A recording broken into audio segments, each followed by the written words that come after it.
Content ক্রিয়েটররা viral হয়ে গেলে তারা কন্টেন্ট ভুলে যায়, তারা কিভাবে মানুষের সাথে প্রতারণা করতে পারবে সেইগুলা নিয়ে ব্যস্ত থাকে, কিভাবে টাকা হাতিয়ে নিতে পারবে সেটা নিয়ে ব্যস্ত থাকে।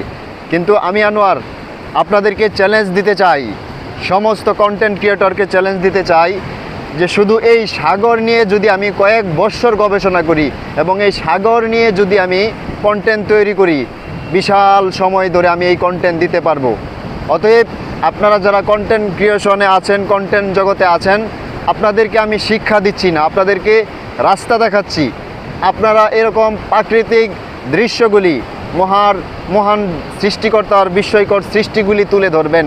আপনারা ভাইরাল হওয়ার পর আপনারা যেটা শুরু করেন, এগুলো আসলে কোনো কন্টেন্ট হতে পারে না। কারণ আমি আসলে বদনাম করতে চাই না। এই বিশাল অপরূপ সৃষ্টির সামনে আমাকে নিজে তুচ্ছ মনে হচ্ছে, বিশাল সমাহারের পরিস্থিতি। তো প্রিয় বন্ধুরা, সকলে ভালো থাকবেন আর সাথে থাকবেন। অসংখ্য ধন্যবাদ।